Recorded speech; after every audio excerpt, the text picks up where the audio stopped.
Last ఎపిసోడ్లో enemy మన పీక్స్ని ఎలా క్యాప్చర్ చేశారు, మన సోల్జర్స్ ఎలా ఇంపాసిబుల్ బ్యాటిల్ ఫీల్డ్ని ఫేస్ చేయాల్సి వచ్చిందో చూసాం. కానీ ఆపరేషన్ విజయ్ సక్సెస్ అవ్వాలి అంటే ఒక పీక్ని క్యాప్చర్ చేయడం కంపల్సరీ. అదే టోలోలింగ్. అసలు టోలోలింగ్ ఎందుకు అంత ఇంపార్టెంట్? మ్యాప్ చూస్తే మనకు అర్థమవుతుంది. ద్రాస్ సెక్టర్ మొత్తం ఒక డీప్ వ్యాలీలా ఉంటుంది. ఆ వ్యాలీ మధ్యలోనే మన నేషనల్ హైవే 1A ఉంటుంది. ఈ హైవే ఆర్డినరీ రోడ్ కాదు. అదే శ్రీనగర్ నుండి కార్గిల్ నుండి లే వరకు మన ఆర్మీకి ఉన్న main life line. Weapons, food, fuel, రీఎన్ఫోర్స్మెంట్స్ అన్నీ ఈ ఒక్క హైవే మీదనే డిపెండ్ అయి ఉండేవి. ఇప్పుడు ఇమాజిన్ చేయండి, మీరు ఒక మౌంటైన్ పీక్ పైన నిలబడి ఉన్నారు.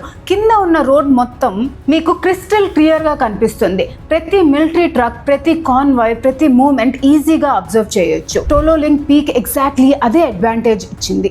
ఎనిమీ పీక్ పైన ఉండడం వల్ల మన నేషనల్ హైవే మొత్తం వాళ్ళకి డైరెక్ట్ అబ్జర్వేషన్ లో ఉండేది. వాళ్ళు బైనాక్యులర్స్ తో మన కాన్వాయ్ మూవ్మెంట్స్ ని అబ్జర్వ్ చేసి వెంటనే ఆర్టిలరీ యూనిట్స్ కి ఎగ్జాక్ట్ కోఆర్డినేట్స్ ఇచ్చేవారు. కొన్ని నిమిషాల్లో షెల్స్ మన హైవే మీద పడటం స్టార్ట్ అయ్యేది. సింపుల్ గా చెప్పాలంటే టోలోలింగ్ పాకిస్తాన్ చేతిలో ఉన్నంత వరకు మన ఆర్మీ లదాఖ్ కి సప్లైస్ సేఫ్ గా పంపించడం ఇంపాసిబుల్. అందుకే ఇండియన్ ఆర్మీ హై కమాండ్ ఒక క్లియర్ డెసిషన్ తీసుకుంది. ఫస్ట్ టోలోలింగ్, తర్వాత మిగతా పీక్స్. ఆపరేషన్ విజయ్ ఫ్యూచర్ మొత్తం ఈ ఒక్క మౌంటైన్ మీదనే డిపెండ్ అయిపోయింది. కానీ టోలోలింగ్ ని క్యాప్చర్ చేయడం మ్యాప్ లో చూస్తే ఈజీగా అనిపించవచ్చు. రియాలిటీ అది almost impossible. Steep cliffs, sub zero temperatures, enemy fortified bunkers, open slopes, మన సోల్జర్స్ ముందుకు వేసే ప్రతి అడుగు డెత్ తో రేస్ లాంటిది. ఆ ఇంపాసిబుల్ అసాల్ట్ ఎలా స్టార్ట్ అయిందో చూద్దాం.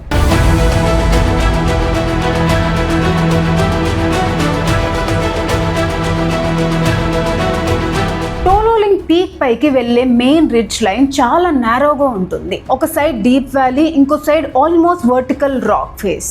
హైడ్ అవ్వటానికి ట్రీస్ లేవు, బంకర్స్ లేవు, నేచురల్ కవర్ అనేది ఆల్మోస్ట్ జీరో. అంటే మన సోల్జర్స్ పీక్ పైకి క్లైమ్ చేస్తున్న ప్రతి second enemy direct line of fire లోనే ఉంటారు. పాకిస్తాన్ ఆర్మీ ఈ అడ్వాంటేజ్ ని పర్ఫెక్ట్ గా యూజ్ చేసుకుంది. పీక్ సమ్మిట్ దగ్గర వాళ్ళు స్ట్రాంగ్ స్టోన్ బంకర్స్ కన్స్ట్రక్ట్ చేశారు. మిలిటరీ లాంగ్వేజ్ లో వీటిని శాంగర్స్ అంటారు. హెవీ రాక్స్ తో బిల్డ్ చేసిన ఈ బంకర్స్ మెషిన్ గన్ ఫైర్ ని కూడా విత్స్టాండ్ చేయగలవు. లోపల సేఫ్ గా ఉన్న ఎనిమీ కింద నుండి క్లైమ్ చేస్తున్న మన సోల్జర్స్ మీద automatic weapons, Motors, grenades continuous గా ఫైర్ చేస్తూనే ఉన్నారు. ఇమాజిన్ చేయండి, మీ ఎనిమీ పైన ఉన్నాడు, మీరు కింద నుండి ఆల్మోస్ట్ నిలువుగా ఉన్న రాక్ వాల్ క్లైమ్ చేస్తున్నారు.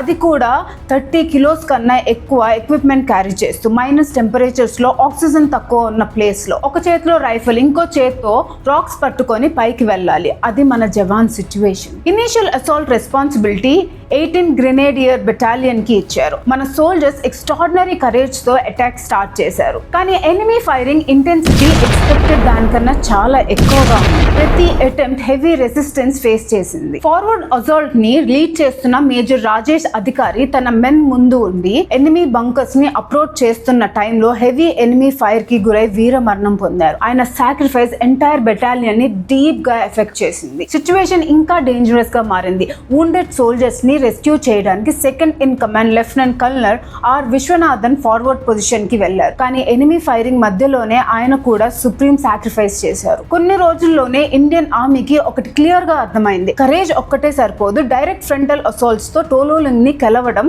ఆల్మోస్ట్ ఇంపాసిబుల్ అని. స్ట్రాటజీ మార్చకపోతే క్యాజువాలిటీస్ మాత్రమే పెరుగుతాయి, విక్టరీ రాదు అని. ఇండియన్ హై కమాండ్ ఇమ్మీడియట్ గా బ్యాటిల్ ఫీల్డ్ ని రీఎవాల్యుయేట్ చేసింది. క్వశ్చన్ ఒక్కటే, ఎనిమీని పీక్ పైన నుండి ఎలా వీక్ చేయాలి? ఆ ఆన్సర్ కార్గిల్ వార్ మొత్తాన్ని మార్చేసిన ఒక లెజెండరీ వెపన్ దగ్గర ఉంది, the Bofors gun. Tololing battle లో ఇండియన్ ఆర్మీ స్ట్రాటజీ కంప్లీట్ గా ఎలా చేంజ్ అయింది? బోఫోర్స్ ఆర్టిలరీ ఎనిమీ బంకర్స్ ని ఎలా షేక్ చేసింది? మరి ఫైనల్ అసాల్ట్ ని ఏ బెటాలియన్ లీడ్ చేసింది?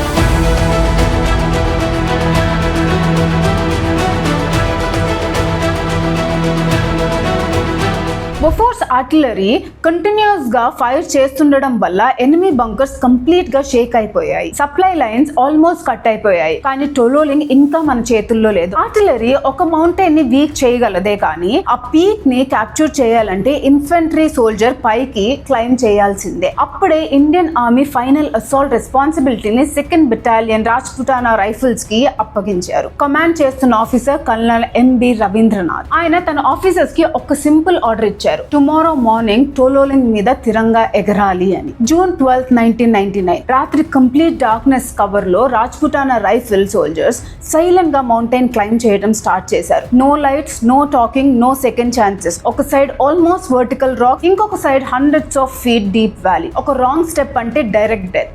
Breathing itself became difficult. 18,000 feet high. Oxygen almost half. ప్రతి soldier 25 to 30 kilos combat load carry చేస్తూ ఇంచ్ బై ఇంచ్ పీక్ వైపు మూవ్ అవుతున్నాడు. ఎనిమీకి స్లైటెస్ట్ మూవ్మెంట్ కనిపిస్తే ఇమ్మీడియట్ గా machine gun burst, motor shells, rocket fire, entire mountain fire works లాగా explode అవుతుంది.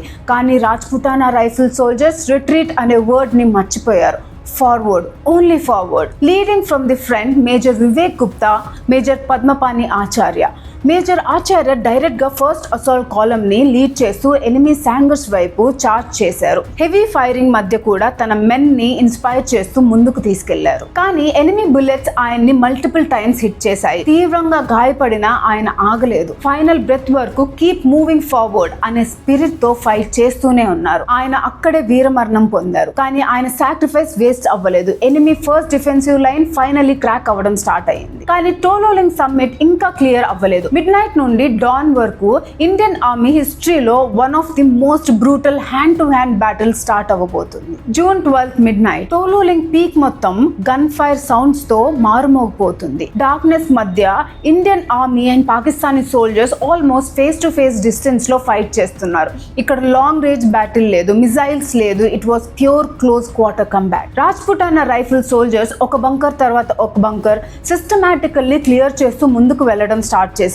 కానీ ప్రతి ఫ్యూ మీటర్స్ కి ఒక కొత్త రెసిస్టెన్స్. ప్రతి బంకర్ క్యాప్చర్ చేయడానికి మన జవాన్లు తమ ప్రాణాలు పణంగా పెట్టారు. హెవీ ఫైరింగ్ మధ్య మేజర్ పద్మపాని ఆచార్య ఆల్రెడీ వీరమరణం పొందారు. కానీ ఆయన కామ్రేడ్స్ ఒక్క సెకండ్ కూడా వెనక్కి తగ్గలేదు. ఎందుకంటే అందరికీ ఒక్కటే టార్గెట్, టోలోలింగ్ మీద తిరంగా ఎగరాలి. అవర్స్ ఆఫ్ రిలెంట్లెస్ ఫైటింగ్ తర్వాత ఎనిమీ డిఫెన్స్ లైన్ కంప్లీట్ గా కొలాప్స్ అవడం స్టార్ట్ అయింది. రిమైనింగ్ పాకిస్తానీ ట్రూప్స్ పొజిషన్ వదిలేసి వెనక్కి రిట్రీట్ అవడం మొదలు పెట్టారు. June 13, 1999 early morning approximately 4 AM 3 weeks గా ఇండియన్ ఆర్మీని ఛాలెంజ్ చేస్తున్న ఆ టోలోలింగ్ పీక్ ఫైనల్లీ మన కంట్రోల్లోకి వచ్చింది.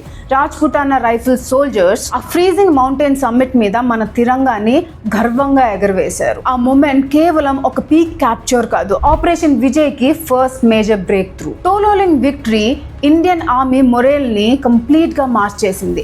వీక్స్ గా డిఫెన్సివ్ పొజిషన్ లో ఉన్న మన ఫోర్సెస్ ఇప్పుడు కాన్ఫిడెన్స్ తో ఆఫెన్సివ్ మోడ్ లోకి వెళ్ళాయి. పాకిస్తాన్ ఆర్మీకి కూడా ఒక క్లియర్ మెసేజ్ వెళ్ళిపోయింది. ఇండియన్ ఆర్మీని ఈ మౌంటైన్స్ ఆపలేకపోతున్నాయి. మేజర్ పద్మపాని ఆచార్య గారి extraordinary leadership and supreme sacrifice కి మహావీర్ చక్ర అవార్డ్ అనౌన్స్ చేశారు. మేజర్ రాజేష్ అధికారి, లెఫ్టినెంట్ కల్నల్ ఆర్ విశ్వనాథన్ ఇంకా చాలా మంది అన్నోన్ హీరోస్ తమ ప్రాణాలు అర్పించిన వాళ్ళందరి సాక్రిఫైస్ వల్లనే ఈ ఇంపాసిబుల్ విక్టరీ పాసిబుల్ అయింది. టోలోలింగ్ విక్టరీ కార్గిల్ వార్ లో ఒక సింపుల్ బ్యాటిల్ ఫీల్డ్ సక్సెస్ కాదు, అది వార్ మొమెంటమ్ ని మార్చిన టర్నింగ్ పాయింట్. కానీ ఎనిమీ ఇంకా కంప్లీట్ గా ఓడిపోలేదు. టోలోలింగ్ కన్నా ఇంకా డేంజరస్, ఇంకా హయ్యర్ పీక్స్ టైగర్ హిల్ 0.5140, 0.4875 ఇంకా పాకిస్తాన్ కంట్రోల్లోనే ఉన్నాయి. మరి ఇండియన్ ఎయిర్ ఫోర్స్ ఆర్టిలరీతో కలిసి ఆ ఇంపాసిబుల్ పీక్స్ ని ఎలా రీక్లెయిమ్ చేసింది, టైగర్ హిల్ మీద తిరంగా ఎలా ఎగిరింది, అదే మన నెక్స్ట్ ఎపిసోడ్ లో డీటెయిల్ గా చూద్దాం. అంటిల్ దెన్ జై భారత్.